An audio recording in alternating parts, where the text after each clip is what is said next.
Well, greetings and salutations, everybody. Welcome to the best damn movie-related show on the planet Earth, the John Campea Show, coming to you from right here in Hollywood, California. I am, of course, your host, John Campea. It's an honor and privilege to have you guys joining me here today, and it's an extra honor and privilege to be sitting next to the man, the myth, the legend, Mr. Robert Meyer Burnett. John, I'm really excited today. They announced that Annapurna and MGM are reviving United Artists, which turned 100 years old, one of the great distribution companies in all of Hollywood history. And United Artists is getting the James Bond franchise back. And Child's Play, and they announced a bunch of other titles. The new Richard Linklater movie? Yep. I mean, if you're a child of the 80s and you grew up watching Rocky and James Bond, you saw a lot of UA A lot of that logos. UA logo. Wow, I'm very excited. And also having an exciting day today, being held up at Starbucks and everything.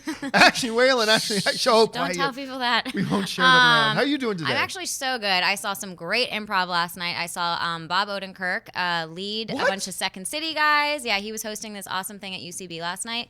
And Greg Hess, who does improvised Shakespeare at the Largo. And if you guys haven't seen it, it is one of my favorite things you can see. And that's February 15th. I'm getting tickets to that. But great night. It lasted till a little late, but I am like so glad that I went. Bob was great last night. I would have loved to have seen that. Yeah. I love Bob Odenkirk. Yeah, he killed it. He did a sketch with one of my someone that I know, and it was just, I mean, he did this whole like improv rant for maybe like 10 minutes on his own. It was so good. He's awesome. All right, guys. Well, listen, we got a lot of stuff that we have to cover here today, so let's dive right into it with a couple things off the top. Starting with this, visual effects have grown to become more important, and fans have grown to appreciate visual effects more and more over the years. And of course, the Visual Effects Society had their annual awards the other night. I mean, this is the cream of the crop for This is SAG. What SAG is to the actors, this is what it is to the visual effects artists. And two films really kind of cleaned up. And those two films were Avengers Infinity War and Spider-Man Into the Spider-Verse, each taking home 4 awards. So let's bring this up here and look at a couple of the major awards that won. First of all, the big one, Outstanding Visual Effects in a photorealistic feature, which is what we normally think of when we think of visual effects. Obviously, that went to Avengers Infinity War. It also took the big one of Outstanding Visual Effects for an animated, real photorealistic character, and that was Thanos. That one was a no-duh. Right. That was a no-duh. Then we get into the animated stuff, Outstanding Visual Effects in an animated feature with Spider-Man Into the Spider-Verse, and also Outstanding Animated Character, but in an animated film as opposed to photoreal, was the Miles Morales character in Spider-Verse. Now, there were a few other notable ones. For instance, Mortal Engines took home 1 or 2. Wow. Ready Player One took home 1 or 2. Lost in Space for individual television episodes, one or 2. But the big winners, of course, were Infinity War and Spider-Verse. Any surprises to you from those winners? No, I mean, I think a lot of people might go, wow, there's visual effects in animated movies. But there are. Really? That's what it is, yes. One of the very first thing I ever worked on in home video was I did a piece on Herman Schulteis, the man who used physical effects for Disney's Fantasia. And I didn't know that there was special effects in animated films until I really worked on that. But I think Thanos, I mean, it's the first time a CG character has captured, had to be at the forefront of a movie throughout the entire film and really emote. Like, it was amazing. So I think these awards are great. What I love about the awards is they're really thoughtful. You don't ever think to yourself, huh? Why did this movie win? You really feel like everybody who won richly deserved those awards. Because when you think of a lot of visual effects today, understandably, are CGI, right? Which is basically animation. I mean, basically, visual effects today is animation, but they also apply those same principles into the animated films. They've just got to make those visual effects now blend in and match with the animation as opposed to the video that's been shot for the movie, and they don't do a good job. And it makes me think back to, like, say what we will about The Phantom Menace, and say what we will about Jar Jar Binks. Fact of the matter is, what they did with Jar Jar Binks, take the character part out of it, was absolutely revolutionary at the time. It absolutely was. And you think, like, you believed that character was there standing with Ewan McGregor and Liam Neeson. You just believed it. And where they have come. And the shot that really got me with Infinity War, that really made me go, holy crap, I just believe he's physically there, was the shot near the end after Thanos throws Stormbreaker into his chest and walks up to him, grabs him by the head, and is like, I told you I would kill you. And it's just like, there was never a second of doubt that Chris Hemsworth was standing there with a giant purple man, gasping his last breath, right? It's amazing that they achieved that, and that's great. And again, Into the Spider-Verse, I am not the biggest fan of the visual style of Spider-Verse, even though I love the movie, but it was really impressive nonetheless. Absolutely. And it was a very consistent look, and the effects worked great. So congratulations to those guys. And I do think this is probably a little bit of a window into what we're going to get the Oscars. Yep. I think we're going to see Infinity War take Best Visual Effects. I think so too. I mean, the close-ups of those shots you're talking about at the very end, where you can believe that Chris Hemsworth and Thanos exist not only in the same frame, but as extreme close-ups. Yeah, looking at their faces. That's a hard thing to achieve, and it was amazing. And the fact that he's purple makes it even harder to sell. Yeah. So, and yet it just, you never doubted it. Never doubted it. All right. Another thing right off the top here is this. Speaking of spectacular action and visual effects galore, Hobbs and Shaw is on its way and is coming out. And of course, a lot of people are excited about it. But how Never about heard this? of it. It doesn't get released until August 2nd.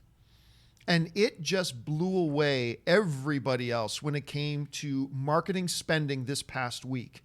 When this movie doesn't even come out until August.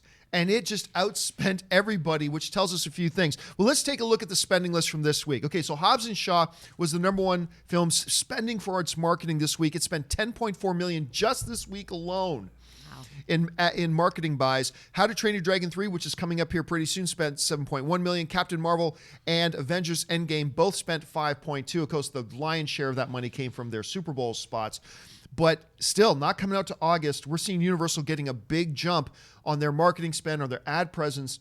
Robert, I look at this and I think Universal believes that this spin-off can pull off main franchise box office numbers. This is telling me that Universal believes Hobbs and Shaw, I'm thinking if they make $650, $700 million, that's a huge win. They should totally celebrate, and that's a big win. This is telling me that maybe Universal has their sights set a little higher. This is telling me Universal thinks this thing could draw as much as the main franchise and join that billion-dollar club. Number one, what do you think Universal's approach is when you see these types of spending numbers? But then number two, do you think Hobbs and Shaw could actually join that billion-dollar club? Well, without making jokes, right, to look at the film as part of the Fast and Furious franchise, clearly they are all in because that trailer, I can talk about verisimilitude and how I felt about that trailer. That trailer was crowd-pleasing, to say the least. You do know there hasn't been any... no, of course not. That trailer was bananas. I mean, even I have to admit, when I see a helicopter gunship firing into a building, as it strafes a building sideways, I'm like, okay. And we were just talking about Blue Thunder the other day. Yeah, and we were talking about Blue Thunder. I'm looking at this. Anytime helicopters wreck shop on a building, I love it. And I'm looking at this going, man, urban violence, like urban destruction in movies, not in real life. Yeah, I understand. But there's something visceral since Blue Thunder when jet fighters are trying to shoot down a helicopter in downtown LA and they miss. Missiles go into, office buildings. I love that. There's something primal because you're a kid, you blow stuff up. It looks like Hobbs and Shaw blows some stuff up really, really well. And I think that if it delivers, and if you look at the numbers for Jumanji, you look at a lot of, Dwayne Johnson has, Rampage might have been a misstep, but it was kind of goofy. No, it wasn't. Rampage made a bunch. It was that skyscraper one he did. That was a bit of a misstep. But but even that, people are like, oh, it's Die Hard in a building. That old joke, Die Hard in a building. But it was. I think this movie, it could do $1 billion.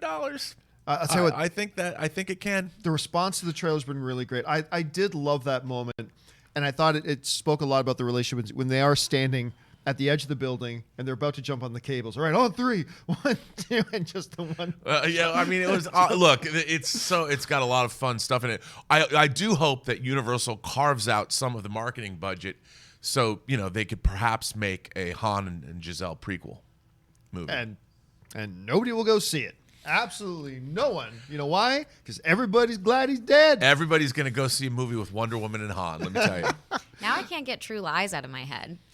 Oh, you know, that's I'm another like, great example. you know, I was just thinking about when they're on the airplane and he's saving The his Harrier daughter jump and- jet. Yeah, hell yeah. My all-time favorite action film, So still to this day, is True Lies. Still not on love Blu-ray. that movie. Still not on Freaking Still Blu-ray. not on Awesome. Blu-ray. Incredible. All right, guys, listen. Let's get on now to our main topics today. How do we select our main topics around here? Well, that's really rather simple. See, you guys select our main topics by emailing me your topics and questions anytime, 24/7, to john@thejohncampeashow.com. This is john@thejohncampeashow.com. Make sure you put the word topic in the subject line. And as always, guys, make sure you keep those emails to 90 words or less. With that down, Ashley, what's our first email today? All right, guys. The first one is from Patreon supporter Luca A. Hope you, Ashley, and Robert are doing well. I was wondering what you thought about what Bob Iger said during an earnings call. He confirmed that future Deadpool films would remain R-rated under Disney. Does this help the case of more Ryan Reynolds as Deadpool? What do you think? Yay! Yay! Okay, so a couple of things here. First of all, there's a lot of stuff to unpack here. Number one, Bob Iger said some time ago that he believed there was room in Disney for R-rated stuff. Quite frankly, I just thought that was kind of lip service, really, quite frankly. Because when you look at Disney, the MCU, you can't bring in R-rated material. They're not going to do it. So I was happy that he said that before, but I didn't really believe him. And then he says on this earnings call, oh no, we're going to make R-rated Deadpool stuff. But he said something that's a part of that statement that everybody's talking about. We're going to get more R-rated Deadpool. But nobody is talking about the part of that statement that I found the most exciting. Let's go to the Variety report on this. Okay, so this is what they wrote, okay? Disney chairman and CEO Bob Iger said that Disney will continue to make R-rated Deadpool movies and other adult-oriented Marvel adventures after it absorbs much of Fox. We will continue in that business, promised Iger, adding there's certainly popularity with those types of films. It follows up with, there we go, Iger hinted that these films won't be released under the traditional Marvel or Disney banners. The company will make an effort to ensure it is carefully branding R-rated films so we're not in any way confusing the consumer, Iger says, which is a little bit of a reflection of what he said before about we just got to make sure. Rob, there's a couple great things here. Number one, we're going to get more R-rated Deadpool, and I don't see anything in that statement. Nothing guarantees Ryan Reynolds is going to continue as Deadpool. Nothing guarantees it, but I don't see anything in that statement that would lead me to suspect they wouldn't just keep going on with the Deadpool that they have with Ryan Reynolds as Deadpool. It's a formula that works. Audiences love it. It makes money, all that kind of stuff. But Rob, I'm going to tell you the part of this thing that excites me the most, man. I've been saying since day one that they announced that Disney may be taking over Fox. I said I don't like the idea, not because I don't love Disney and Marvel and what they're doing. I do. But I like the fact that Fox is making different kind of movies. And they're making movies that we will never get out of Disney and all this kind of stuff. And I said, if you're going to bring the X-Men over, I already kind of feel like the MCU is overcrowded. If you're going to bring over the X-Men and Deadpool and stuff like that, honestly, I would really rather prefer that they had a separate cinematic universe of their own. Now, when Bob Iger tells everybody, we're going to make more R-rated Deadpool films, right? We're going to do this. He goes back again to talking about the fact that we are not going to do these in a traditional way. Jonathan, can we bring up let's bring up that second part of that graphic again. I got to read this again. Iger hinted that these films will not be released under Marvel or Disney banners because they do not want to confuse the audience. Rob, I might be being over-optimistic here. I might be reading too much into it, and I very well may be because Iger wasn't completely clear. But when I see those words, what that suggests to me is like, wait a minute, Deadpool, but it's not going to be under the Marvel banner, and it's not going to be under the Disney traditional banner. It's not going to be in the MCU. They might be creating an R-rated friendly separate cinematic universe that maybe the X-Men can live in as well, that maybe you can still have a new cinematic universe with different worlds so you can tell totally different stories. I will tell you what, there are some people in this world that are going to be upset at the idea of Deadpool not being in the MCU. Fine, if you want to neuter Deadpool. I, for one, am very excited and welcome our new alien overlords. I want to see Deadpool and maybe even X-Men stuff being produced by Disney people, but under a different cinematic universe. I don't know. Rob, let me ask you. Number one, good idea for them to continue making R-rated Deadpool films. Number two, Should he be incorporated in the MCU? Or do you think, as I'm kind of maybe overly optimistically, naively thinking, they might create a separate cinematic universe for this stuff? Well, first of all, somebody asked me what it's like to sit next to you when you go off on rants. And I just want people to know that it's electrifying when I get to sit next to you, and I just feel my whole innards get all excited. But no, I think that's look. They've got something. They've got 20th Century Fox. Yeah. They're buying that. The real question is they've brought over people. I know they brought over executives from Fox Searchlight, which releases a lot of Oscar bait movies. If they keep, and they should, because 20th Century Fox has the greatest logo that's ever been in the history of cinema for a studio. They really do. And they've got the great fanfare. They could easily keep, and so many of Fox's movies that they've bought, the Alien movies, the Die Hard movies, the Predator movies, are R-rated franchises.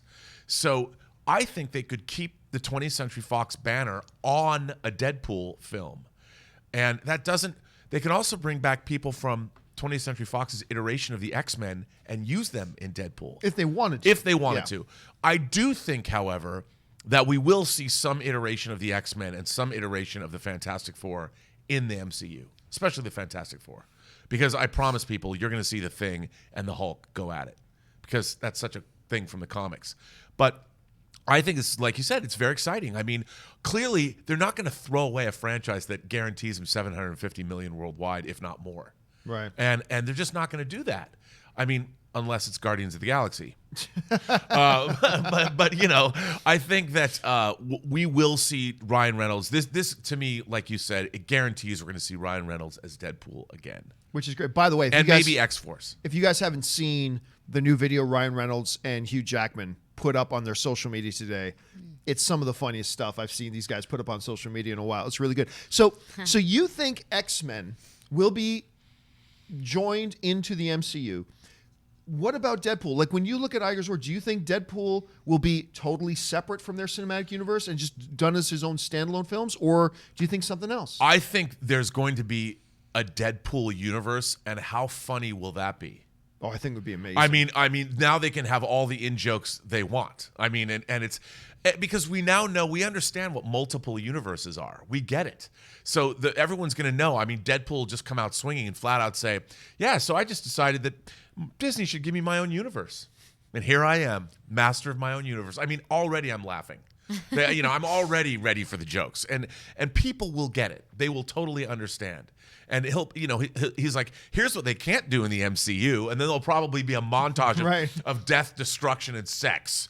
So here we are. You're never gonna see Captain America do this, kids. Right. Yeah. I mean, I can't even imagine how much fun it's gonna be. And they've got 20th Century Fox now. They own it as a brand. I hope they keep it going. Now, it does solve the problem that is present. Like, you cannot bring Deadpool as he exists into the MCU. No. You just can't do it. And you're not going to satisfy the fans of the character if you then neuter Deadpool. Now, I've always said, before the first Deadpool came out, I said, I believe you can do Deadpool PG-13. We talked about that too, yeah. But that was before they did him as R. Now that he's been done as R, I don't believe you can put that back in the box. Pandora's box has been opened now. Fans are not going to be satisfied with the neutered Deadpool now. So what do you do with it? You put him in a separate universe, and I guarantee you, if Ryan Reynolds stays on it, and he's got his two screenwriters that work with him on everything he does now, and I'm forgetting their names and I feel terrible because I had them in my studio once, I guarantee you they will be savage against Disney. They will, I tell you, they will, and Disney will love it. Disney will absolutely love it, but I guarantee you they will go savage with Disney jokes in these, and I think that'll be great. So I don't know, who knows? Look, I could be very too overly optimistic and naive, and maybe this is all going to be, but when Iger says this isn't going to be under the Marvel banner, that tells me it's not going to be in the MCU. Well, also, I mean, it's not like it's unprecedented in the comics themselves. Marvel had the Ultimates universe, that introduced the black Nick Fury as opposed to the white David Hasselhoff Nick Fury, and that was a grittier universe. I had finally put in the David Hasselhoff Nick Fury out of my mind. Thank you for planting it back in. I appreciate it. Well, I mean, but that's what they did. They wanted to address more mature subject matter, so they created the Ultimates universe. I mean, they could call it that. But I just think that the X-Men are going to be in the MCU because it's too tasty for Kevin Feige. So you think I'm going, like, I might be overly optimistic thinking Deadpool will have his own cinematic universe. You think I'm really being overly optimistic thinking they'll just keep the X-Men in a separate universe? Yes, I think you're probably right. Deadpool, but you never know. I mean, I think those characters are just too irresistible They're too irresistible, and to work them into the MCU is going to be. That's how the MCU keeps reinventing itself into its second decade. You know, it's like, what are you going to do? The same stuff? Nope. We're going to bring in the Fantastic Four. We're going to bring and all the ancillary characters. Look, man, I wouldn't be surprised if at the end of Endgame, the last post-credit tag is Galactus. No, they planned and written this movie. Kevin Feige is not this moron who's going to go, oh, let's change what I'm doing because something just happened. Think he's not changing it do. after They're not going to Endgame. tease Galactus. Are you kidding? His giant Kirby-esque spaceship and Galactus inside, and the last line of the end tag, he just says, "I hunger." Come on. Feige has already said. I wet my pants. Feige has already said 1,000,000 times. He hasn't even started thinking about how he's going to connect all these things in. Yeah, because they never tell you. They never. Come on. Feige's always shot straight. I'm telling you, everybody in the world would love it. They would not. I would scream not. Bloody murder. No, I would need my depends finally. All right, let's move on to our next email. Sorry, I was nerding out. What's the next email today? Awesome. The next one is from Thomas Patterson. Hey, John, big fan of the show. I know you tell us not to pay any mind to reports of test screenings, but this one came from Joe Russo himself. He said that after extremely positive test screenings, and that is a culmination of 22 movies, both he and Disney feel comfortable allotting 3 hours of runtime to it. What do you think? Is that too long? Well, let's be really clear. That's not exactly what he said. I mean, what he inferred was, look, they've done a couple of edits. They're still working on editing the film, the Russos say, about Avengers Endgame. They've done 3 test screenings for it, they've said. And he said the first 2, nobody left once to go to the bathroom. So that's Wow. good. But remember, it's coming from the guy who directed the film. So, of course, he's going to have a positive spin. Now, the other interesting thing was, look, there's been a 3-hour and a few minute plus cut. They've had I believe at one point they had a 2-hour and 45-minute cut. And he says, right now, we're not done editing yet. He goes, right now the cut's sitting at about 3 hours, but they're not done editing yet. So, I mean, they could very well, remember, when we're talking about being in the edit, it's not just about, oh, we'll shave off this 1 second here, 1 second there. They may decide to edit out an entire C-level sub-storyline. Okay, just take that out. They don't have that much time.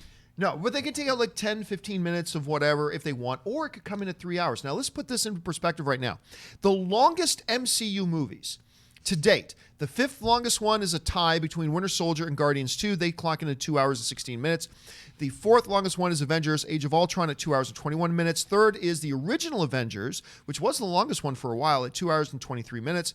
Then Captain America Civil War, 2 hours and 27 minutes. And the longest one to date was Infinity War, coming in at 2 hours and 40 minutes. So, theoretically speaking, even if they shave 5 or 10 minutes off, or maybe they add 5 or 10 more minutes, but either way, it's looking like this movie is going to come in and be the longest running thing. Now, in general, I don't care about how long a movie is. Generally, I think comedy's good average thing is about 90 minutes.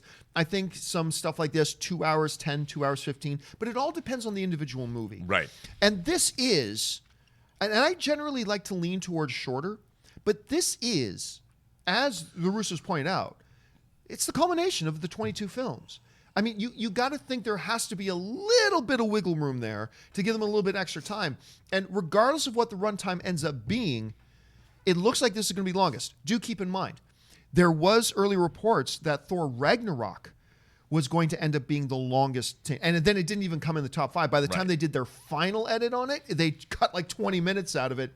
So that could happen here. But right now it looks like the course is set that Endgame is going to end up being the longest of the films. Rob, your reaction as a fan to hearing, number one, what the Russos are saying about the test screenings they've had.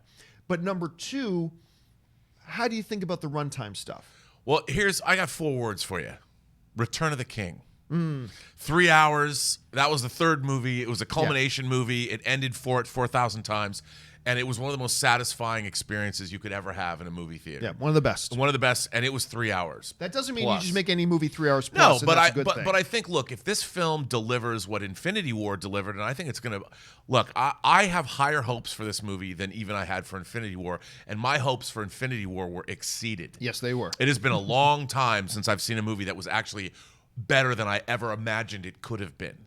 And now I'm hearing people going, what is it? There's no drama because they're just going to make another one. I'm like, Destroyers of Joy, man. This movie, You know they're going to make more Bond films. It doesn't mean you can't love a Bond film. It's such an absurd thing. They're just making a long television series. What the MCU has done is unprecedented in cinematic history. And if you want to be naysayers, go right ahead. But you know what? When Bob Iger and Kevin Feige cash those fat checks that this movie is going to make when it passes $2 billion at 3 hours long, I'm just going to sit back and I'm going to watch my 3D Blu-ray and then put in my 4K and watch them over again. That's what I'm going to do. And I can't wait. 3 hours, baby. Bring it on. What about you, Ashley? Like, as somebody, you go to the movie theater, where do you generally like to lean towards as far as the length of films generally? And what's the longest film you've generally kind of watched that you really enjoyed? I would say like around 2:30 would be kind of when I start being like, okay, let's wrap this up a little bit. 3 hours is pretty long. But I saw Infinity War and I was in it the whole time. So, I mean, I just saw Barry Lyndon, and that was freaking long. One of the greatest movies ever made.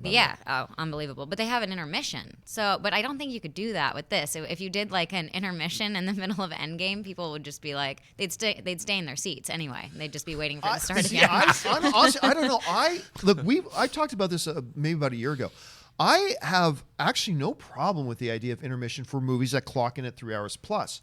I actually think there's something kind of, because look, honestly, I would love it at 3 hours plus, especially if you're somebody like me that I enjoy having a soda and whatever. You got to go to the bathroom at some point. And for them to actually have a break, hey guys, we're going to build in so you don't have to miss a minute. We're going to build in a spot for you to go. The only problem with that, as I'm sure Disney would have no issues with it, there's something about the hearkening unto classic Hollywood when they used to have intermissions. Yeah. Right? The problem would always be the exhibitors. Because, but you know what? Here's my first line of thought. My first line of thought is exhibitors is like, that's taking up more time on the screen. But you know what might work in their favor? Hey, exhibitors, you put in a 10-minute break. You're going to double your sales in popcorn and soda and candy. This could be advantageous. So, I don't know. There's no talk right now of an intermission, but if this thing clocks in at over 3 hours, I would love to see an intermission. But when Age of Ultron opened, I couldn't get to it. I went and saw like a 2 a.m. show at the Cinerama Dome because it was playing for like 24 hours. And I'm like, I kind of want to see, I know I'm going to want to see Endgame probably like 6 times in the opening weekend. I don't, just have 24-hour screenings. I just want to go see it again and again. I really hope. Because I'm going to be sitting beside a mopey mess if this movie isn't good.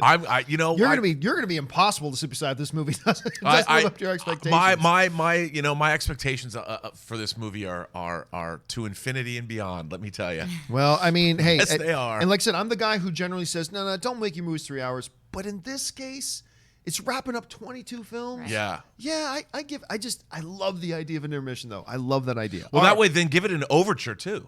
So you've got a musical overture, because movies that had intermissions usually had an overture. Then the movie starts. Then we got, throughout the intermission, there's a great piece of score. And have Danny Elfman do the overture. And that would be a terrible idea to do a part 1, part 2.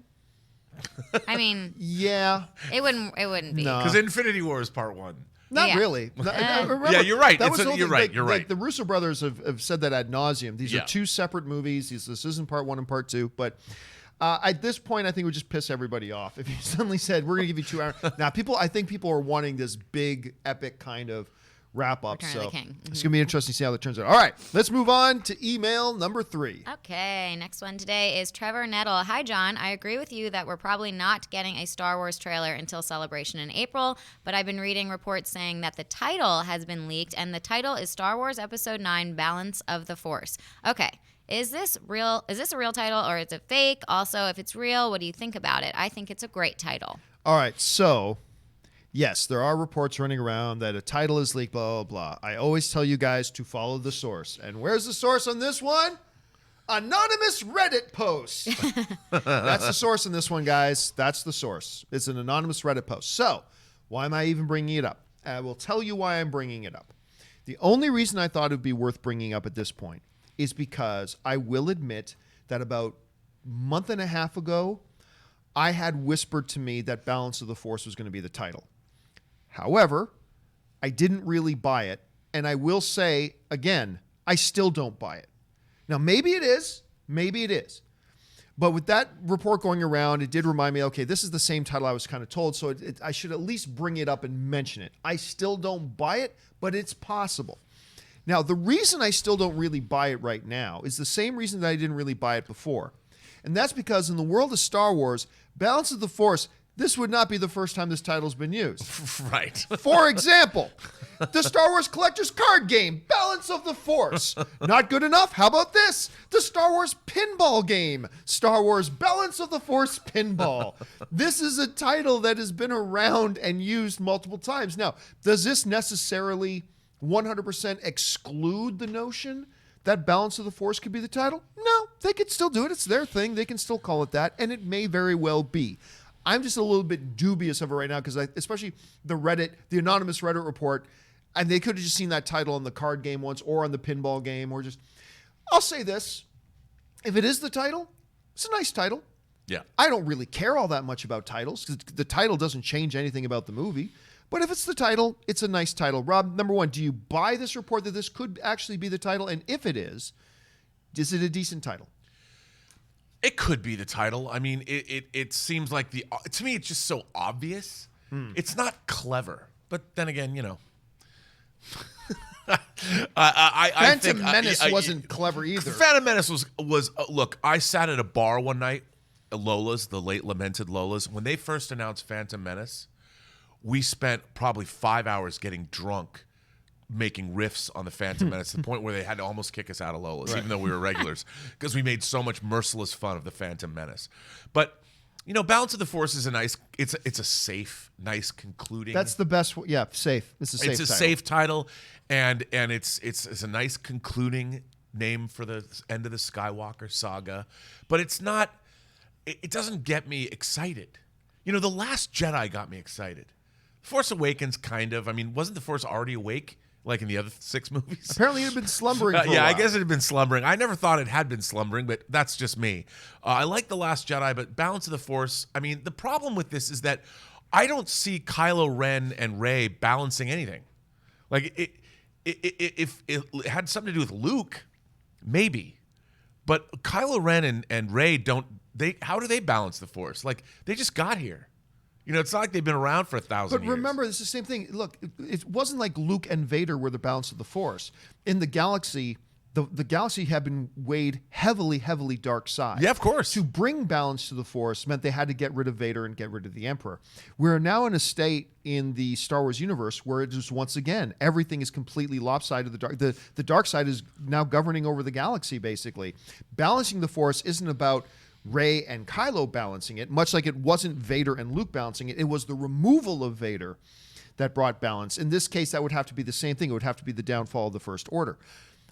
Again, I really don't give 2 squirts of urine about the title because it doesn't make the movie any better. A horrible title. Guess what? A New Hope is not a great title. But it wasn't called that. No, at the time. But now, in retrospect, A New Hope's not a great Star title. Wars is one of the great titles ever.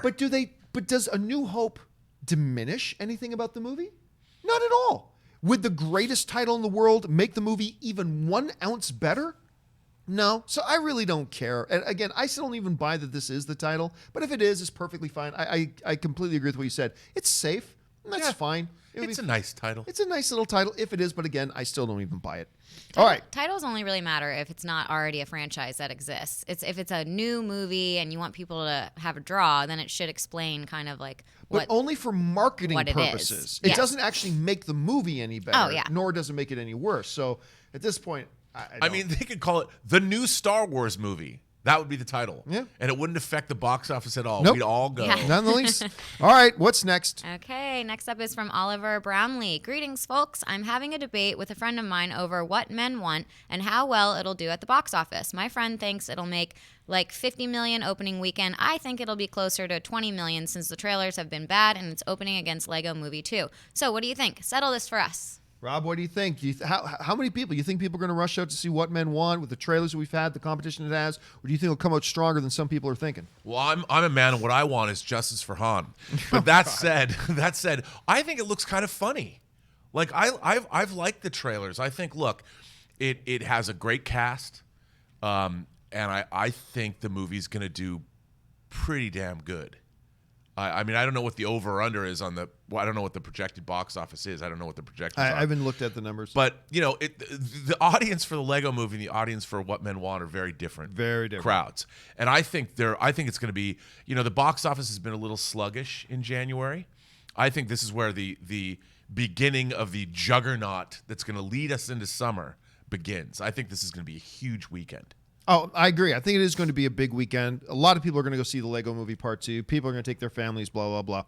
And I think this movie's going to do good. Well, What Men Want is an interesting quandary for me because I loved the concept. When I heard the concept of it, I thought it was great because I like the concept in the Mel Gibson version of it. Mm-hmm. I think the concept here, doing a little bit of a role reversal, I think that's great as well because it becomes a totally different movie when you're going from one gender to the next. That makes it a completely different movie. Yeah. Taraji P. Henson's in it. Love her. She's great. And then I saw the trailer. And I thought it was devastatingly boring. I did not find it funny in the least. Really? But you know what the funny thing is? Everybody else did think it was funny. So, I mean, take that for once. A lot of people thought this was a very, very funny trailer. It didn't work for me, and that's fine. Now, you've got it opening against Lego Movie Part 2. Got a little horror film out there coming out as well called Prodigy. You've got, the Liam Neeson one, Cold Pursuit. Which had a 92%, but now there's some stuff going on with Liam Neeson. Will that affect it or not? Who knows? Yeah. I'm telling you what. I'm going to guess that you were correct. I believe this thing's going to come in closer to $20 million. And really, for a film like this, that's not bad. A $20 million opening for this. If this does get $20 million, I honestly don't think that's bad. I don't think anybody should look at a $20 million opening for a movie in the vein of a What Men Want and go, oh, why did it do so? That's not bad for that. I think 50 is really overly ambitious. Number one, it's still January. Number two, a lot of the adults who may want to go see it are going to be taking their kids to go see Lego Movie 2. Then you got a little bit of horror fare. You've got Cold Pursuit, the Liam Neeson film. So it's tough for me to imagine it hitting 50, but 20 wouldn't be bad. Well, there's something coming up called Valentine's Day, too. That's true. And when Valentine's Day, I believe it hits midweek. Maybe, or even if it doesn't, I think it's going to have legs. I think, if it's a good movie. But remember, there are other movies opening. No, it's true. You got I know. Alita Battle Angel, you got Isn't It Romantic, and you've got Happy Death Day to You. So that's going to hurt its potential legs a little bit. Yeah, it's true. But I do think, as I said, the box office is revving up, and we've just got one great film after another. Yeah, coming up out. here. I mean, February and leading into Captain Marvel, which leads in a month and a half later to, what is that movie? Endgame. Something about some spandex wearing superheroes. Actually, you actually know somebody who's in What Men Want. I do, yes. So I understand you want to be careful because you're maybe a little bit biased. How do you think it's going to do? Not how good do you think it's going to be? I won't put you on that spot, but how do you think it's going to do? I think it'll do. I think it'll do okay. I don't know. I'm wondering where the draw is. Like, I know that among my demographic, a lot of my friends aren't really that interested, but I think that maybe some women will go, especially like Galentine's Day. That'll probably be like a hit. I think. Galentine's Day. Parks I and Rec. have Parks and never. Rec. Parks and Rec. Okay, yes. Yeah, that's a Leslie Knope thing from Parks and Rec. Yeah, That's great. Galentine's Day. All right, let's move on to the final email today.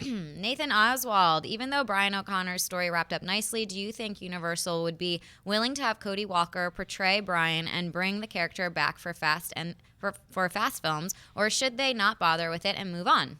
Yeah, it's fine. There has actually been talk about maybe having the Brian character come back just to have him out there. And of course, Paul Walker has two brothers, Cody and I believe Colby are the other ones, who did some stand-in work while they completed Fast 7.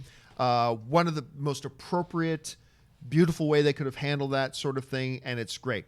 Now, could they bring the character back? It's possible.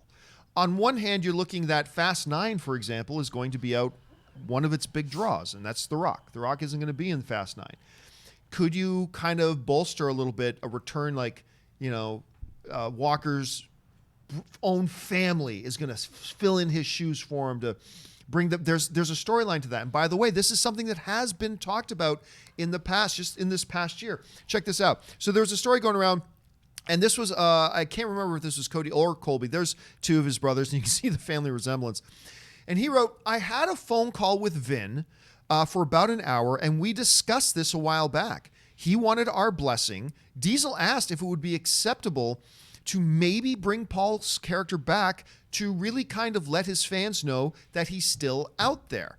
So, I mean, there has already been conversations that clearly it's already been on Vin Diesel's mind. Maybe we do bring the Brian character back to tell fans, hey, that guy. Because remember, it's not like they killed off the character. They did the, "Woo, see you again," and they brought off their car. So he's still out there, right? So you could do this. So, Rob, let me ask you this. You're an executive over at Universal. You got a decision to make. Number one, we could try to take advantage of the fact that there's still, a lot of heartstrings attached from the fan base to the Brian character to maybe see him back again. There's the appropriateness of his brothers filling their shoes and then doing a little bit of visual effects work to make him look more similar. Or do you go, we put such a perfect bow on this before, let's just let it rest? Which direction do you go? And assuming that Vin Diesel comes to you and says, I'd kind of like to do this, Robert, what do you think? I honestly think they gave him a terrific send-off. One of the best send-offs anybody's ever had in I think, Hollywood history, even though it's a Fast and the Furious film. Yeah. You bring him back, it's weird and creepy. I think there's an element of, and we're going to be dealing with this as a society. Like when technology goes to the point where, are we going to bring back Humphrey Bogart and Marilyn Monroe? Valley has been once they do that, and I think there's something, in a way, sort of disrespectful. It's literally resurrecting a person who's passed away from the grave when they've already given a great send-off. Now, people play different. You've had other characters come back. I mean, characters played by other actors all the time. We see that all the time. But most recently in Star Trek Discovery, although we haven't seen it yet, so the jury's still out. But in the case of Paul Walker, I think they should let sleeping dogs lie. You know what? Surprisingly enough, I'm going to agree with you. I think if I'm that Universal exec at this point, I'm just looking back at what could have been so bad. Yes. What could have gone wrong 1,000 different ways of keeping the Brian character in, utilizing CGI and his family and blah, blah, blah. That could have gone wrong 1,000 different ways. And we pulled it off, and everybody embraced it and loved it. It was beautiful, and it was the perfect bow on that package. Why would we undo that at this point? Now, with that being said, that I agree, as a fan, I could see, while it's not what I would do, I can see the merit in it because the Brian character is still there. I don't know that it would be disrespectful, particularly if it's his own family saying, right. No, That's we give true. our blessings to this. Vin Diesel did the right thing. He asked the family first, hey, if I even contemplate this, is that acceptable to you guys? And they were like, yeah, we're cool with that. And so let's put it this way. I think they shouldn't do it, but if they do it, and it's particularly if it's probably what it would be, something small, like Vin hops on a FaceTime chat with Brian. Brian, I don't know what to do. What should we do for the family? That's okay. That's That's like that. interesting. That's something I wouldn't find objectionable. But if they tried to have his character come back and play a part in the plot, Like a full yeah, blown like a character. full-on, I don't know if I could get past it as a viewer. But a cell phone video or something, because they could use footage they've shot for the other Fast and Furious movies. Yeah, we'll just get his brother in there and do a little touch up. I Yeah. love the way you phrase that. Acceptable. It's not what I would do. Right. But if they did it, I'm not going to complain. And if they do it, they handle it well. And it's just a little wink. Hey, Brian's still out there. I'd be like, okay, I still wouldn't have done it, but I'll have no problem with it. Yeah. Ashley, as a viewer, would you have any problem if they kind of introduced the character back in, even if it was just for a few minutes? In this particular situation, no.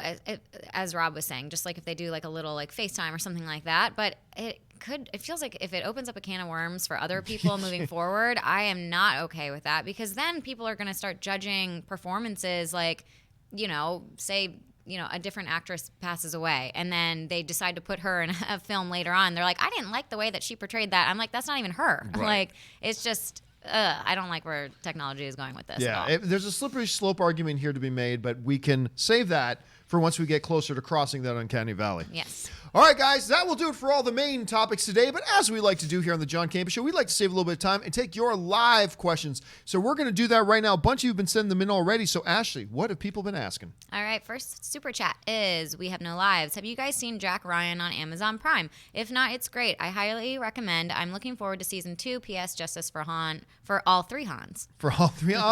You know what? I still have not started watching. Still haven't started watching it, and I want to badly. And by the way, we were talking about the Visual Effects Awards. Jack Ryan actually won one of the awards as well for something work in an individual episode of something. So it won a Visual Effects Award too.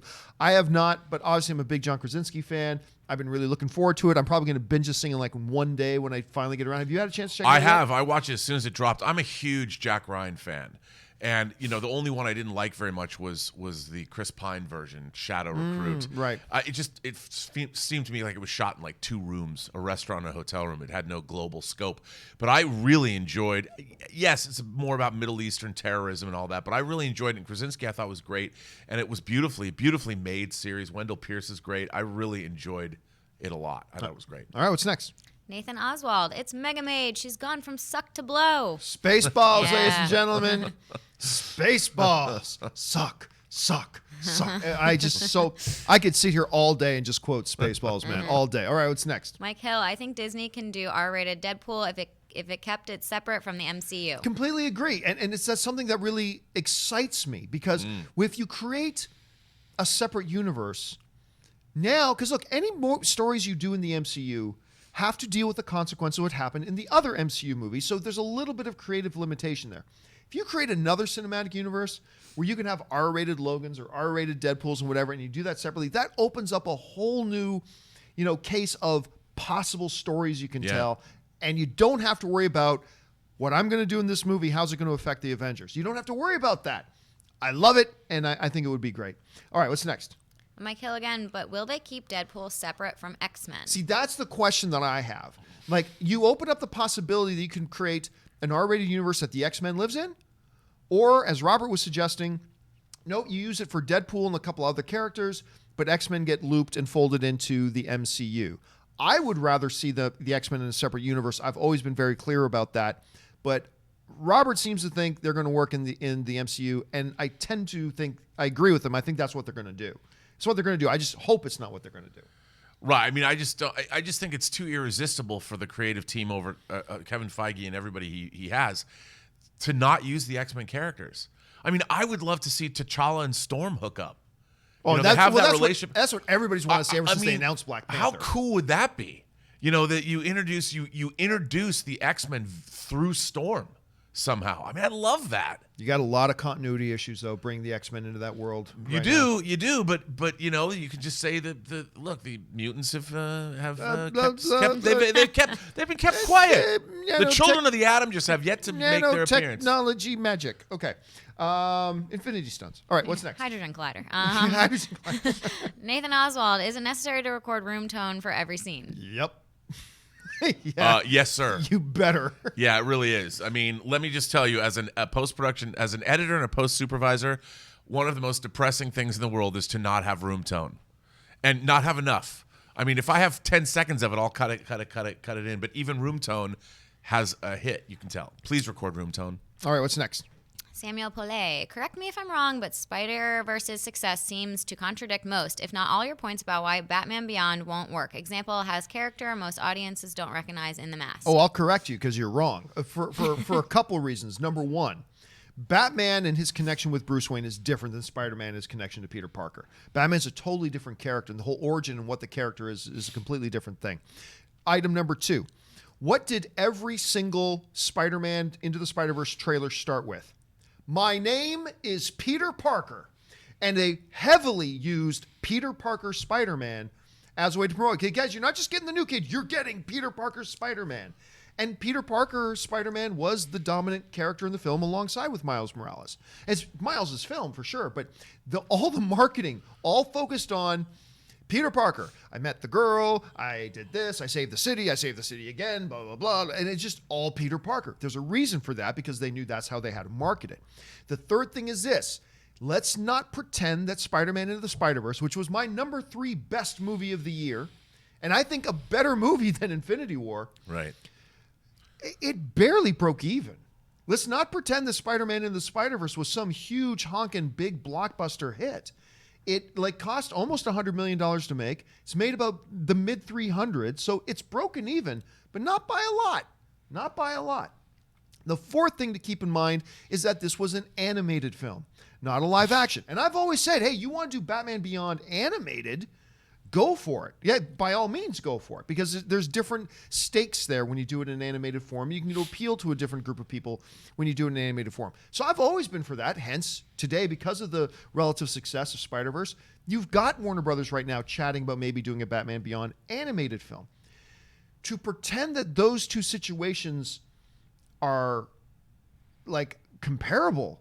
I mean, I just gave you 4. There's probably 5 or 6 other reasons why they're completely radically different. But like I said before, the relative success of Spider-Man Into the Spider-Verse does open a lot of doors.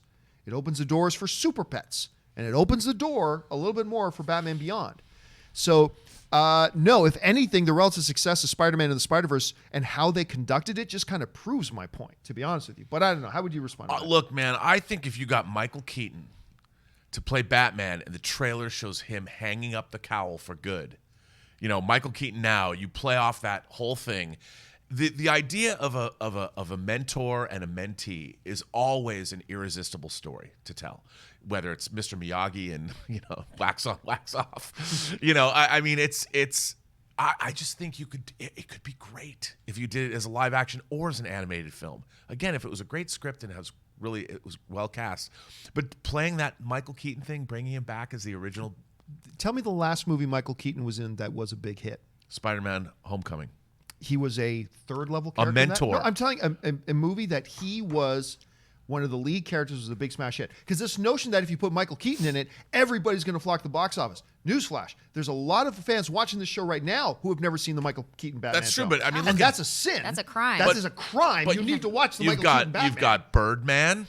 And how many people went to go see that? Well, I own but it. it was that movie. I own it as well. Incredible. It's amazing. But how many people went to Oscar-caliber go see film. it? Who went to go see it? How many people went to go see it? That's the point. But he's not the lead character. Terry McGinnis would be. And who's that? Because you do Spider-Man Into the Spider-Verse, they marketed Peter Parker. I think the Batman Beyond was a great cartoon. No, it wasn't. It was great. Nah. There's a reason it only lasted like 2 or 3 seasons. Oh. If it was so great, why didn't it last 5 or 6? Well, not everything has to last 5 or 6. Well, actually, no, that's true. You're right. But I will say this. If Warner Brothers does do an animated thing of it, yeah, you increase dramatically the possibility that down the road you can go live action. I just am firmly believe to just come out of the gate and do a live action with that, I just don't think that'll work practically. If you made a Batman Beyond movie and it had the feel of, say, The Matrix meets John Wick, people would go see that if the trailer I'm was still great. not sure. I don't know. I think it could be cool. Unless you can do what they did in Spider-Verse, which is dramatically play the Batman you know and love, which you can't do with Beyond. Because your Batman in Beyond is going to be 60, 70 Right, but Bruce years Wayne old. is like, get Clint Eastwood to play Bruce Wayne. Yeah. As the old, grizzled, he's in his 80s Batman. I That'd thought be Sylvester great. Stallone could play that and still look butch. I don't know. But I will say again, I think if you do the animated, Spider-Verse has opened the door for an animated Beyond movie. And if you do an animated Beyond movie, you just created a new groundwork of fans that opens even more doors later on. I'll say this. I think today a Batman Beyond movie is more likely today than it has ever been. Yeah. Mostly because of the Spider-Man Into the Spider-Verse success. Man, I want to see this new Batman Beyond movie with Clint Eastwood. I'm going to go pitch it. I'm going to go pitch it to El What are you Paso, doing, and I'm kid? going to get Clint to do it. Get off my lawn. It'll be All right, great. what's next? Give Luigi a ring. Hey guys, Thanos VFX are some of the most awesome I've ever seen, even down to the tiny hairs on his nut sack of a chinny chin. You guys are ace. Yeah, I mean, I just don't know how many ways we can drool over the visual effects work on it. And again, the Visual Effects Society is recognized, but it's just, again, it's that whole, I never for a second doubted this 9 foot tall purple grimace-looking sucker was actually standing there with those actors. I never doubted it. And it's the design work too. It's not just it's the actual design to make that believable. Thanos was not in the uncanny valley. No, not Thanos. Thanos was now, like, of course, but he's not a human being. And right, of we course, would react but differently he's then. still a living. He looks like a flesh and blood. I was incredible. Yeah, Love it. absolutely amazing. All right, what's next? Tyler Yates. Any clue where Arrow is headed for a finale this year? I know Diaz is still around, but it doesn't feel like he's the main bad guy this season. Thoughts? This is an interesting thing. I've been on and off the Arrow train. The first couple seasons, loved. Yeah. Then Captain Buckles became an issue with what they did with their Laura Lens character was so horrible that it made me give up the show. Then I got caught up on it again just because it's Arrow, and I really like Stephen Amell in the role. This season has been maybe the best season they've had since season 3. They've rediscovered something about the show, and I can't even put my finger on it. I honestly, at this point, where they're going with it, I have no idea. And by the way, I'm 2 episodes behind. I've watched the first episode after the mid-season break, but I did not watch the last 2. So I still got. But right now, I have no idea. Have you been watching Arrow this season at all? No, just the crossover. I stopped the crossover. Yeah, the crossover. Yeah, So I haven't caught up. All Those to me are like summer viewing shows. I go catch up with the CW stuff in the summer. All right, what's next? All right, next up is Yogi Berra. 6 rings? That's cute. Well, hey, it's the most dominant for their sport, and nothing else. Right. Nothing else compares, and nobody else I think has. So like the next closest person I think was most 4. I can't remember, but it's ridiculous. All right, well, it's a totally different sport too. Yeah, you All can't right, cross what's the next? sports. HR Gaming. I mean, it makes sense for Disney to continue doing R-rated movies. They already did so, just not under Disney labels like Miramax. I don't see why Fox is any different. I agree. Yeah, Hollywood Pictures. Yeah, and that's essentially what we've been talking about here. And Bob Iger seems to be saying that much. Now, again, I may very well be overly optimistic, and I'm just in my fantasy land and blah, blah, blah. But when you read the actual statement from Iger, it does sound like that's where they're living. It will not be under the Marvel brand. It will not even be under the Disney brand. It'll be under something entirely different so they don't cause any confusion with their audience. Because the last thing Disney wants to do is to advertise a film that looks like this guy's hanging out with Captain America, and they go in there and they talk about, bum humping or whatever it is they want to say. And the little kid turned to his mom, what did he mean? Never mind. Let's go. National Women's Day. Get your coat. Yeah, it will be. And Ashley doesn't even know what we mean when we say National Women's Day. That's funny. Okay, so yes. Anyway, what's next? All right, Josh DeRose. There are teams that fail, and then there's the Oilers. Our goalie got pulled last night, and rather than sitting on the bench, demanded a trade and went home. Maybe a 5th first overall pick will help. The Oilers have one of the most incredible, and my buddy had Oilers season tickets, and I used to drive out to Edmonton once in a while to go watch games with them. I mean, you had one of the greatest dynasties in sports history with the Wayne Gretzky, Mark Messier, Yari Curry, Paul Coffey, Grant Fuhr, Edmonton Oilers back there in the day. That was incredible. And then there's been a lot of struggling ever since Mark Messier last hoisted the cup when they won. But it reminds me of when Patrick Waugh was on the Montreal Canadiens, and he just got peppered one night. He just got shelled all night, and he was just having a bad night, and the coach just kept leaving him in to keep getting embarrassed. And then he finally pulled him, and Patrick Waugh, one of the greatest goaltenders of all time, I'll never forget this, got on the bench, and with the television national cameras on, was starting to curse out his coach and says, "I want out." And the next day they had to trade him. One of the greatest goals. And he went on to continue his great career with the Colorado Avalanche. I believe he won a cup with them, if I'm not mistaken. But anyway, that's hockey talk for the day, ladies and gentlemen. There's hockey talk. All right, what's next? ZCM Zombie Custom Maps. Billy Mays in Fast and Furious would have been incredible. Would have been a cool gag. Yeah. If nothing else, it would have been a cool And gag. it could still happen. It may still happen. If you bring Paul Walker in, why not? All right, what's next? Nathan Oswald. Is 3 Men and a Bride still happening? I've heard nothing about. I don't think so. Yeah, I don't. I mean, I'd be down for it. I'd totally be down. But now it's not 3 Men and a Bride. It would be like 3 men and their second great grandchild. I know. At this point, it's how long ago was that? Yeah. Wow. I mean, I'd be down for it, but I don't think it is. And what's Steve Guttenberg doing these days? I don't know. I don't. Maybe he went to the Cocoon Planet. Maybe that's with Raquel Welch's daughter. Way, nice deep. I love Cocoon. Cocoon's great. It's great. just like the lost science fiction movie nobody talks about.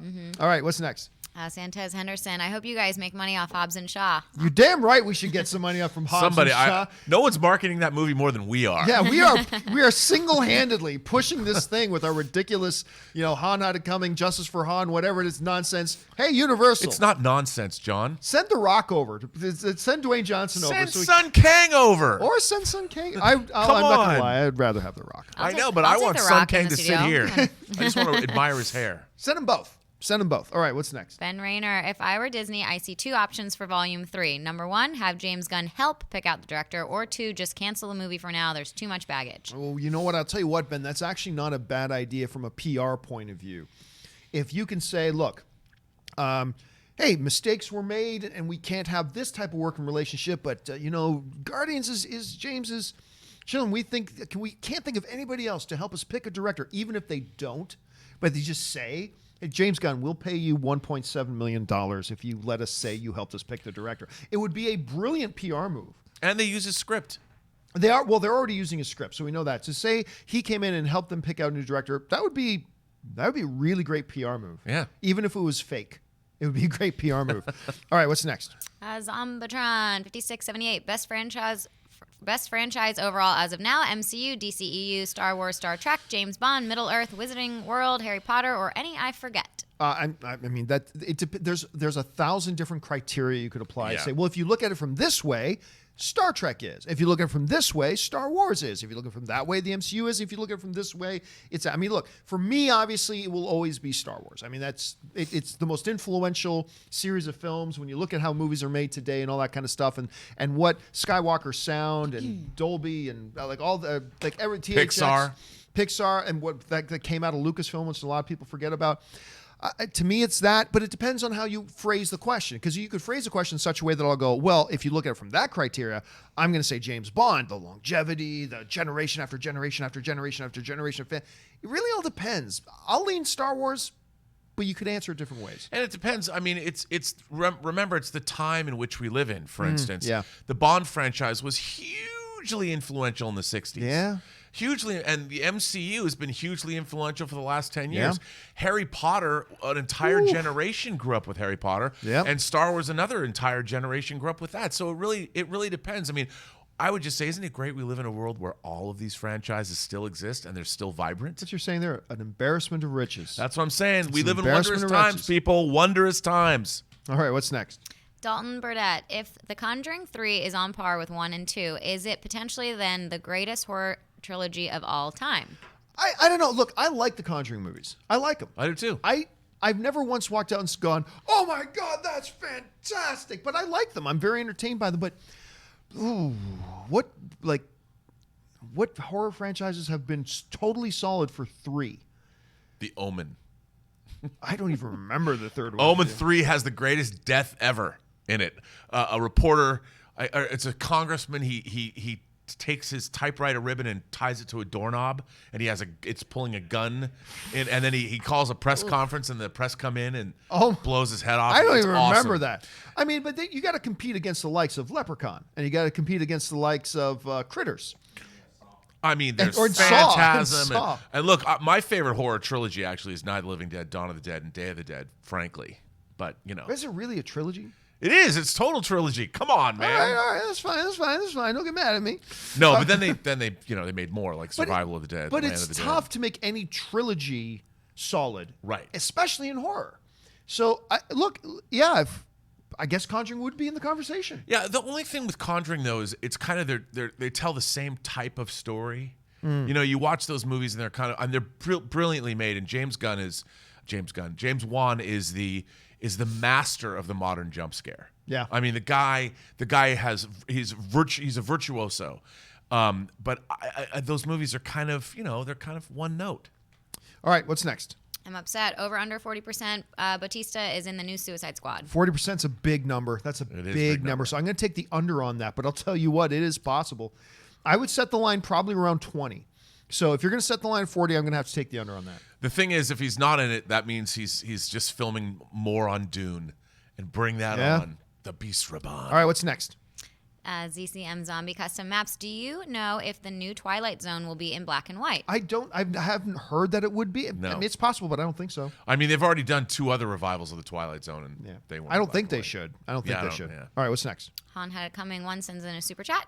Thank you, Han. Had it coming? Dim Sum 05. What franchise is more creatively restricted by its universe parameters, Star Wars or MCU? I'll use Lord Miller versus Solo, Watiti versus Thor as examples. Well, I mean, those aren't good examples because, like, they were able to go really off the reservation with Ragnarok, Right. because totally different planet in a different universe, and they've done this. Blah, blah. Han Solo is a character who has been with us for 40 years and 3 generations of people and fans and blah, Yeah. blah. And, you know, and also what Lord and Miller, like what Taika Waititi did was Taika Waititi made the film that he and Kevin Feige decided he would make. Right. Lord and Miller were not making the movie that they had agreed to make. There was, and that's a totally different set of circumstances. They had agreed to make one movie, and then they started making a completely different movie and got Lawrence Kasdan really pissed off, who is the guy who wrote Empire Strikes Back. You do not want to piss off Lawrence Kasdan. Right. Because guess what? You get in a fight between you and Lawrence Kasdan, guess who Lucasfilm's going to side with? Lawrence Kasdan. And I love Lord and Miller, but it's not the same situation. He also wrote Raiders. And he also wrote Raiders. He's great. The thing is, these aren't good comparisons because, look, Kevin Feige is very clear when he brings in a director. He sits down with them. He says, here are the parameters. Here's your fence. Anything you want to do inside this fence, go nuts, but do not go outside of this fence. And make sure you hit this flag point, hit this flag point, and hit this flag point. Do those things, stay within this fence, and go. And really, that's kind of what I've heard has been the same deal over Star Wars. Like, here's the fence. Make this, A needs to happen, B needs to happen, C needs to happen, but go nuts within there.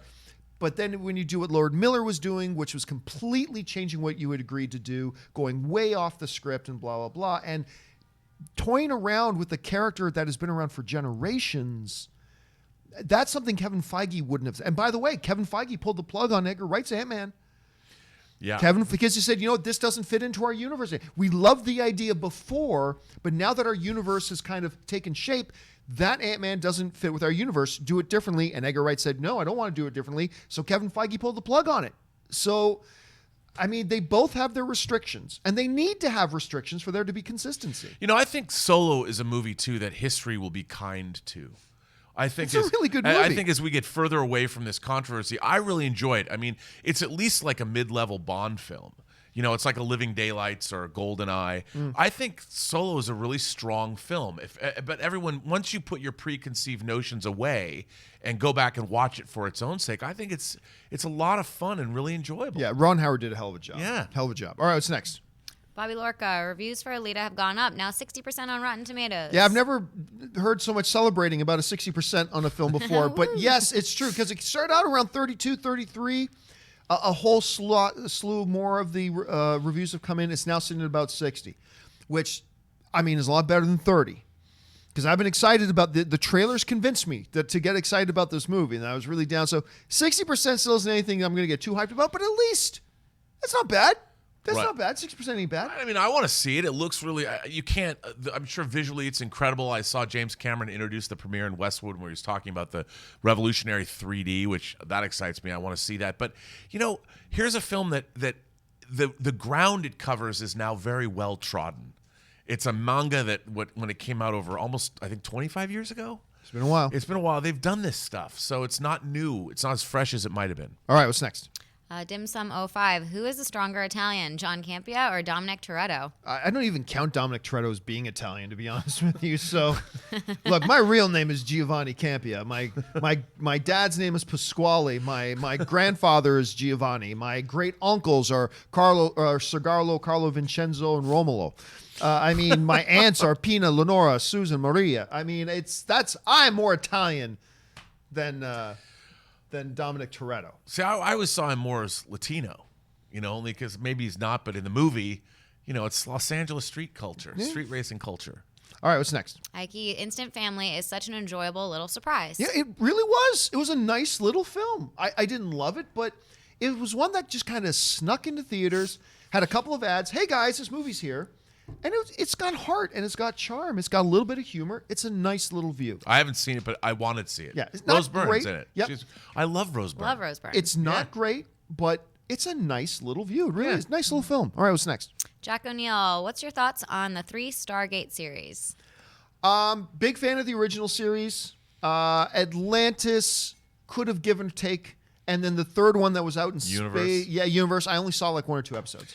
Yeah, I haven't really caught up with. I've watched a very few episodes of the Stargate series, but yeah, I love the really original. know it. Love the original, but yeah, the other ones take. I like the give or movie take. a lot. Although that is where Jason Momoa came from, is Atlantis. Yeah. All right, what's next?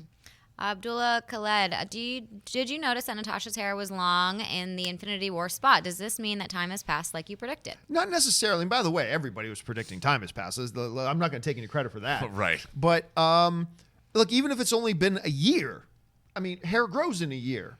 So, and it wasn't, I don't remember it being exceptionally long. So I don't think there was any suggestion in that, oh my gosh, 5 years has passed. So I don't think there's anything like that. Although, the stadium shots in Infinity War, I mean, an Endgame trailer looked like that was a long time ago. Those cars have been sitting in that parking lot for quite some time. I don't know, man. If you see an empty football stadium after one game before it's been cleaned, it looks pretty rough. Looks pretty rough. All right, what's next? Ant Banks, 1984. Most shocking reveal. Luke finding out Vader is his father, or the last scene in Boogie Nights with Mark Wahlberg? You got the touch.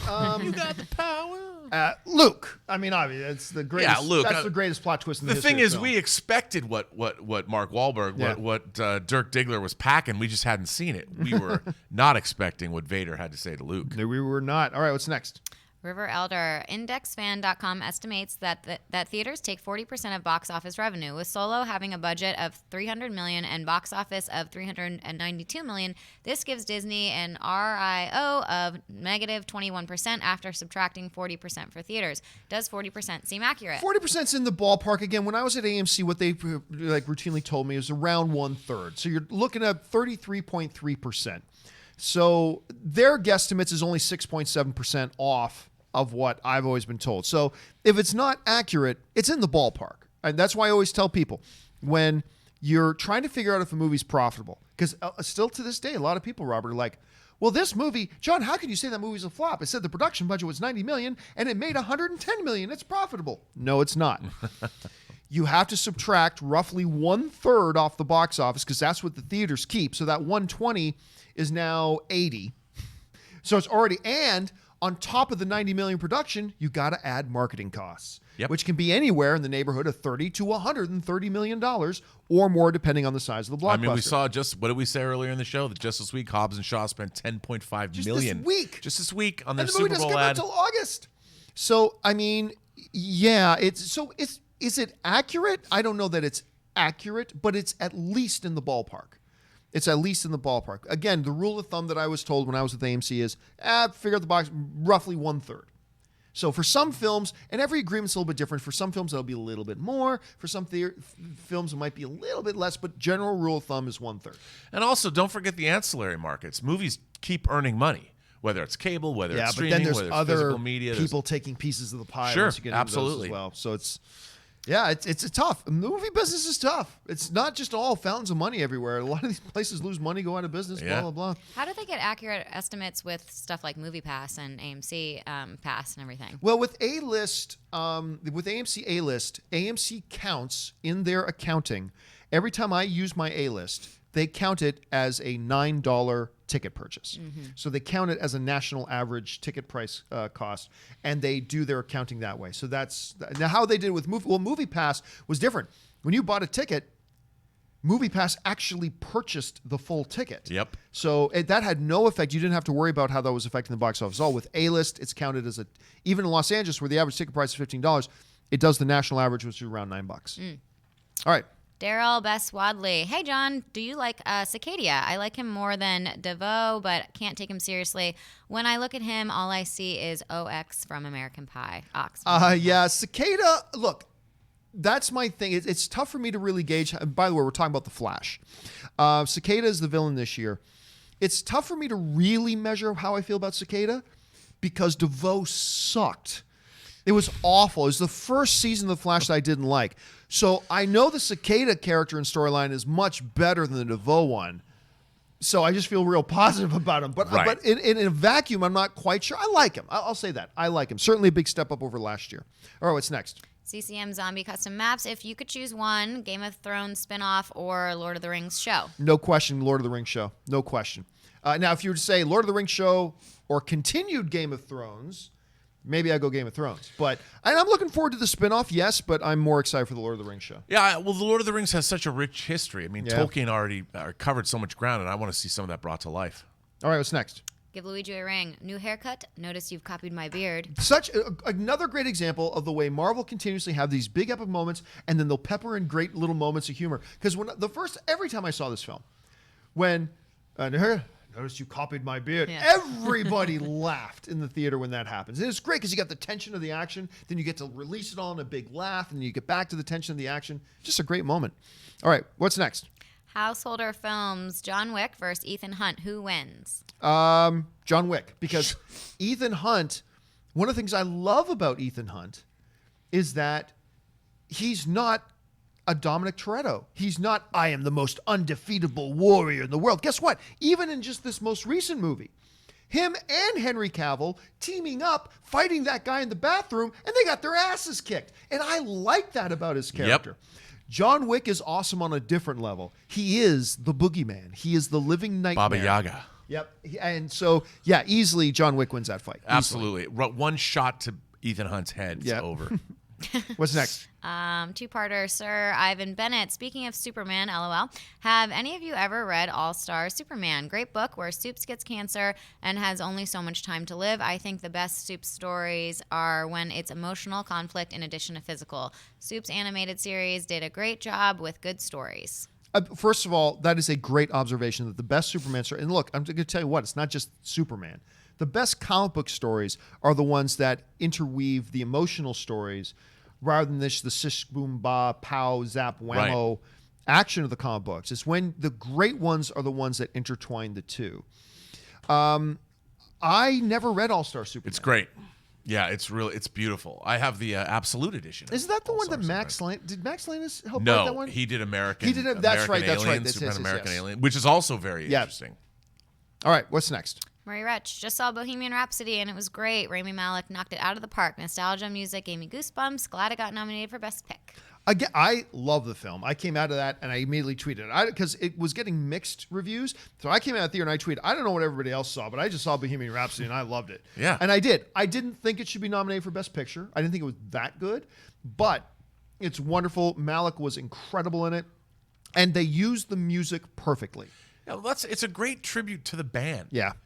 You know, it really is. All right, what's next? Tim Hortons better than Starbucks. Is it true that actors' salary budgets are separate from films' budgets? Like Avengers Infinity War had $300 million budget. How'd they pay the cast and movie off that? So where's that one again? Who did that one? Sala Panchode. Okay, there we go. Sorry about that. No. Yeah, no. A movie's production budget absolutely includes the actors' salaries. 100%. Yeah, 100%. Anybody who, I don't know why. I think somebody's out there saying that it doesn't count because I've been getting a number of emails the last month or two saying, oh, so like actor salaries aren't part of the budget. Yes, it is. It is very, very much a part of the budget. Very much. It's called above the line. Yeah. And directors, actors. Above the line salaries, usually the people in the opening credits of a movie, but most specifically actors are. That's your first. How much are these people going to cost? Yeah, and you're right. I mean, you hear that. Look, Infinity War came in close to $300 million. You had 473 lead actors in the movie that you all had to pay, and yeah, that was a big chunk of the budget. And remember, the physical production of these movies is mostly done in Atlanta. Yeah, they might do shoots where they go across the world, like in Black Panther. You might go to Korea or something, or you might go to Scotland, but for the most part, the bulk of these films is shot on stages, so you're keeping your costs down. All right, what's next? Tim Hortons better than Starbucks again. Also, Endgame spot has the most views on YouTube. No surprise there. Nope. No surprise there. It's one of the most anticipated half of them movies. are mine. All right, what's next? Ailey Chen, Campea rule disclaimer. Good actors can play any role, but wouldn't it be funny if DC hired another Daredevil, Charlie Cox, to replace Ben as Batman? Woo! But hey, listen, that would be kind of funny, but again, Charlie Cox is not a name I thought about, but he would be another name in that bucket. Look, there's a big bucket where you can put in 30 actors' names, and I'm happy with any actor out of that bucket. Charlie Cox, I think, would be a pretty good Batman, much like I think a lot of actors would Well, be it's good not like we didn't have one Daredevil play Batman already. Yeah, that's what he's saying. Like, wouldn't it be funny if he came in and that's what I mean. thing? Yeah. It's like, come on, you just said it yourself. Why not? Yeah, why not? Sure, I'm all for it. All right, what's next? Zuki86, movie pet peeve. Hate when characters write down a price of something instead of saying it out loud. An episode of Luke Cage, this is done, and there are only 2 people in the room. Just say it. I so agree. That has always bothered me. It's like, here, Rob, here's what I'm willing to pay for lunch. It's like, just say the number. I agree. Okay, I get it. You don't want, for whatever reason, you don't want to say the number to the audience. But come up with a better way than that, because I've never seen people... And I've worked in law firms, all right? I've never seen a negotiation. Well, it's dramatic. It's dramatic. You don't want people to overhear what you're going to pay. Although still, my number one pet peeve in movies ever is, I found out who the killer is. Who is it? Not over the phone. Meet me at Deathfall Peak at midnight, and you know the guy's going to die before they ever get to Deathfall Peak. That's my biggest pet peeve in movies. Mine's parking spaces. When you have a movie that's taking place in an urban area like New York, there's always a parking space right in front of wherever you're going. I hate that. All right, what's next? It's an LA situation. I haven't gotten any rain.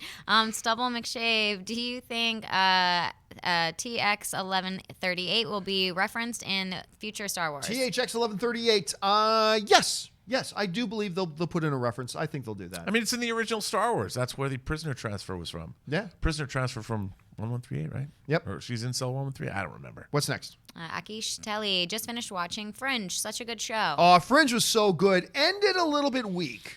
Yeah. It ended a little bit weak, but the first couple of seasons, very strong. But the girl, I can't remember the actress' name, the lead from that. Anna Torv. She's now in the serial killer show, the show where they first profile what serial killers are. We were just talking. Mindhunter. Mindhunter, yeah. Yeah. She's now starring in Mindhunter, and she's Mindhunter's really great. good in that, by the way. Yeah, I like Fringe. Anything with alternate realities and universes, I'm in. Count me in. Didn't Fringe have that disgusting billboard with the eyeball and the squirrely thing? Was that Fringe? I don't recall I don't that. remember that either. Oh, guys, I'm going to send you a picture of that. All right, send us a picture. What's so next? Gross, so gross. 23 Mark B. Ryan from The Office should be cast as the Human Torch. Ryan started the fire. Very funny. By the way, I can't remember the dude's name who played Ryan in The Office, but he was also one of the... What's that? BJ Novak. Thank you, Ray. How did you know that? He just knew it. He just knew BJ Novak. All right. BJ Novak was actually one of the producers of The Office as well. He's produced a number of things. And then, of course, he was in Inglourious Basterds. And writer. He was he's a writer as well. It's like he should probably be around more. He should be. All right. What's next? Simba's Pride. It didn't happen, but I was hoping for the Lion King to get a spot during the Super Bowl. Would have been a good window to attract non-moviegoers.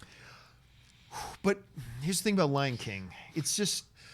It's ingrained in the culture. Yeah, I would have liked it too. But it's a little more ways off. Yeah. Not really needed right now. Kind of in the same like Star Wars. They didn't need it right now. I was more surprised there wasn't an Aladdin spot. That's what I was more surprised. I would have liked to have seen a Lion King one. I was more surprised. I really thought we were going to get an Aladdin spot. I really did. But we didn't. All right, what's next? Potter Conway. I'm thinking it would be Russo's safest option. 4 Guardians, 3 do. 2 great work with them in Infinity War and cast respect, but after a good deserved break. I don't think so. I think you got to get the Russos away from the MCU for a bit. They've done nothing but MCU stuff. Yeah. They're starting to expand themselves a little bit. If you really do want to give something, to change it up a bit, I just don't think. Now, would the Russos be a safe pick? Yes. But I would rather them go in another direction. I love the Russo brothers, but it's because I love them that I want to see them do some other stuff just to keep themselves sharp right now. Right. Although I could see the Russo brothers directing the X-Men movie. Maybe. All right. What's next? Orange Hand, most typecast actors besides Sam Elliott. That's something I'd have to sit and think about for a while. I don't know. Do you got any off the top of your head? I think The Rock. I think The Rock, yeah. The Rock is, it's not like he's playing anything that isn't him. Though he did do that one, not Snitch. Was it called Snitch? The one where he's got his son in prison and It was Yeah. called Snitch. Yeah. That was a very different character Yeah, for yeah. him. And that's the movie that I said that made me go, oh, Rock's actually learning acting. Yeah. And he's actually getting better. And we've seen, and then I thought he was quite good in Faster as well. I think he's a really good actor. I think he's a tremendous screen presence. In the right type of role. Right. Yeah, in the right type of role. But Rock's, again, I've had to think about it more to come up with a better name. All right, what's next? Mike Myers seems to just always be playing British people now. When he, on the rare occasion On he the pops rare, up. yeah. Sharon Carter, Johnny Depp death scene in Nightmare 1 is creepy. Oh, it's one of the most iconic scenes so in horror good. history, actually. Yeah. I mean, come that's on. one of the most memorable parts of that movie. People love that. And that's a physical effect too. yeah. I Yeah. mean, it's great. It's so cool. All right, what's next? DBZ now. Hey, John, do you think that after what Liam Neeson said in that interview, do you believe his future as an actor is finished? I hope not. Thanks, and keep up the good work. I honestly don't. It's funny. I was reading over. First of all, I was reading whenever you get into controversial topics, and it's my job to give an opinion on topics. So I give an opinion, and no matter what my opinion is, half the world is going to hate it. I mean, that's the way it works. I was very, very surprised yesterday reading through the comments to our show yesterday about how many people actually see it the same way we do, and I was very encouraged by that. And honestly, in a 24-hour news cycle, I found it has mostly disappeared already. Right. So will there be an effect? I think so. And I think you might see it on this new movie, what's it, Cold Pursuit? I think you might see it on this.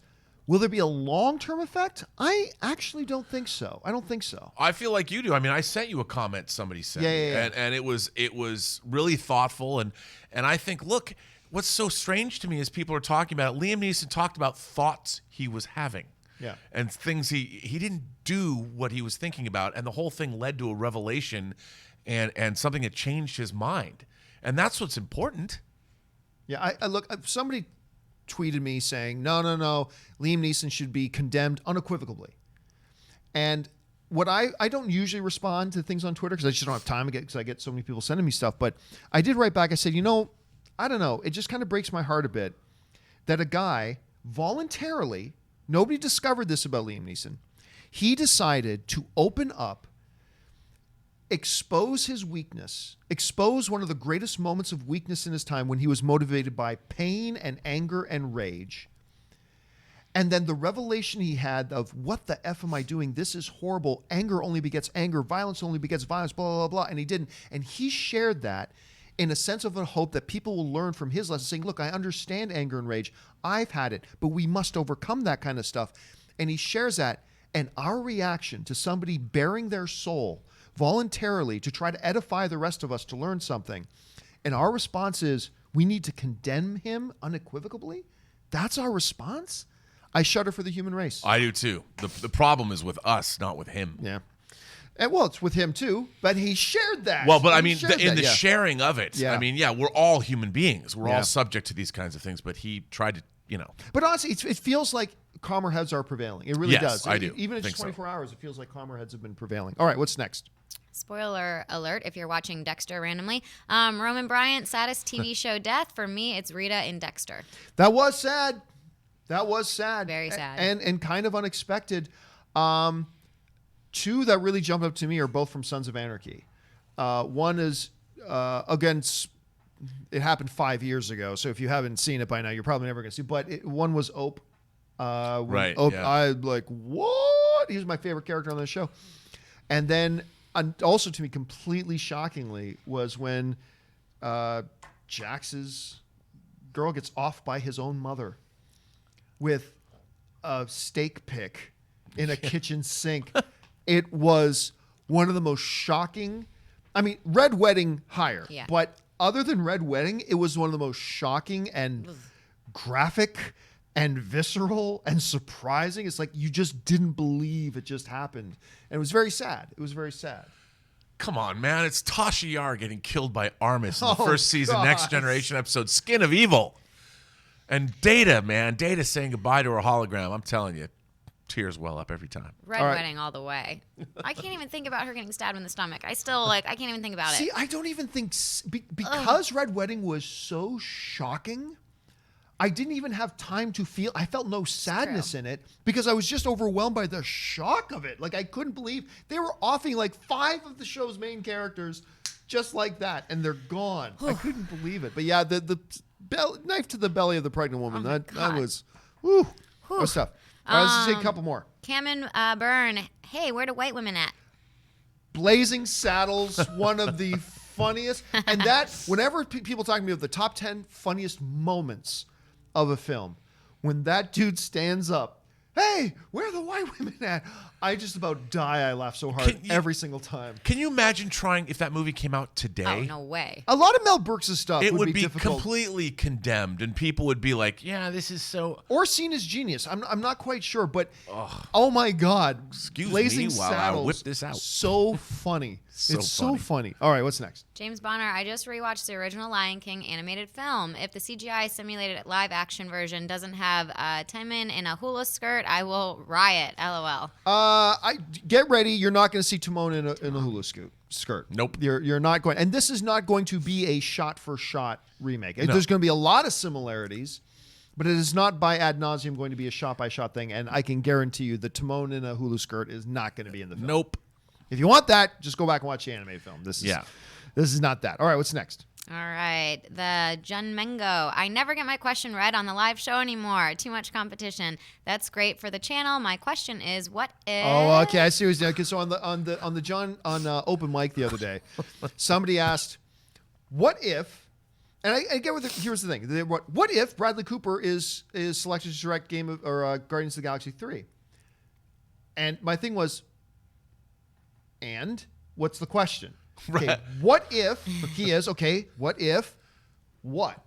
Is that a good thing? Is that a bad thing? It's like, what if? Then I said, the only real answer to that is, if Bradley Cooper is selected as the director for Guardians of the Galaxy, then he is the director of Guardians of the Galaxy 3. Right. You gotta be a little bit more specific. And I was just giving the guy who wrote in a hard time. I was just busting his balls a bit. But so that's what I think it's a two-parter. You think it's a two-parter? Oh, there's next thing. Okay. I don't know if it was a two-parter of another question. I will just move on to that one then. The Jun Mengo, scariest movie ever? I don't mean overall, but a movie with a particular scene or scenes that stuck with you for a while. For me, it's Hereditary, surpassed by Exorcist in my never watching this shit again list. Well, you guys, for those of you who've watched me for any period of time, the movie that still terrifies me more than any other, and very, very few horror films, even horror films I love, don't really scare me. Right. But the one that terrifies me to my core is An American Werewolf in London. That movie, maybe it's because of when I saw it when I was a kid, and to this day, I cannot watch that at night with the lights off. I just can't. It's such a great movie, too. Oh, so good. The Babadook. Babadook's pretty. Yeah, that's pretty good one. I started it and I just screamed and ran away. I was like, I can't finish this. No, I got to go with The Exorcist, but my favorite single scare in any movie, I think it's the best jump scare ever, is in Exorcist 3. And don't YouTube the scare because it won't work. You got to watch it in the context of the film. I think In What Lies Beneath has the most jumps. Remember that with I do. Michelle Robert Pfeiffer? Zemeckis, Yeah, too. and So jumpy. I'm one of the only guys that hated that movie. it was so jumpy. I hated that movie. All right, what's next? All right. Lee Mallinson. Strange to me that Marvel seems to be getting a lot of kudos for making a female-led film. They're first in 20, but Resident Evil or Underworld got none. I don't know that they got none. I don't know, but I mean, look, you're talking about a franchise that has gone 20 films. And now they're finally getting around to it. Got to Right. give them a little bit of props for that. And by the way, they're not getting nearly as much props for it, as deservedly so, as Warner Brothers and DC got for doing that with Wonder Woman. You know, the first of their kind and this type of thing. The vampire action film was not a big genre at the time when Underworld came out. You know, nor was, what was the other example they gave here? Resident Evil, you know, that's not exactly like it was a huge genre at the time. This is the dominant genre of the movie business today. And Warner Brothers just got around to doing a female lead one in this new golden era of it. And now Marvel's finally getting around to it. And that kind of ups the significance of it, I guess. Well, also, I think that there's something people forget. The DC pantheon, the trilogy, the trinity, the holy trinity of those characters is Batman, Superman, and Wonder Woman. Yes. Marvel doesn't have that.